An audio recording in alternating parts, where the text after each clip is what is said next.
તો આજે તો આવી ગયો આપણો ભાણો આપણા ઘરે વેકેશન કરવા.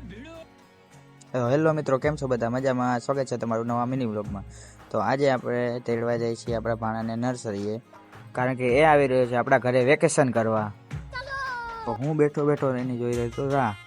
ત્યારબાદ એ આવી ગયો એટલે આપણે લઈને નીકળી ગયા ને ઘર તરફ. ત્યારબાદ પાછું જવાનું થયું આપણે વાંકાનેર. તો અમે ત્રણેય ભાઈબંધ નીકળી ગયા વાંકાનેર તરફ. વાંકાનેર પહોંચીને આપણે પહોંચી ગયા આપણા કાકાના ઘરે. તો હું ને ભાણો પહોંચી ગયા આપણા કાકાના ઘરે અને બેઠા થોડીક વાર. ત્યાં આપણે નીકળી ગયા આપણે દુકાન તરફ જવા. દુકાને પહોંચીને ભાણાએ કરી લીધી થોડીક વસ્તુની ચેકિંગ. ત્યારબાદ અમે નીકળી ગયા વાંકાનેરની બજારમાં ફરવા અને કરી લીધી થોડીક વસ્તુની ખરીદી. ત્યારબાદ વાંકાનેરની બજારને ફરતા ફરતા મને અને ભાણાને લાગી ગઈ ભૂખ. તો અમે નીકળી ગયા વાંકાનેરની બજારમાંથી નાસ્તો કરવા.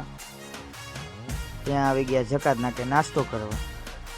નાસ્તો કરીને નીકળી ગયા અમે ઘર બાજુ જવા માટે. ત્યાં ઊભા રહી ગયા નર્સરીએ રસ પીવા. રસ પીને નીકળી ગયા અમે પાછા ઘર બાજુ. આખો દિવસ પડીને સાંજ કેવી રીતે પડી ગઈ ખબર જ ન પડી. પછી વાતો કરતાં કરતાં પહોંચી ગયા આપણે ઘરે. મિત્રો, મળીએ છીએ તમને નવા મિની વ્લોગમાં. ત્યાં સુધી બધાને જય શ્રી રામ.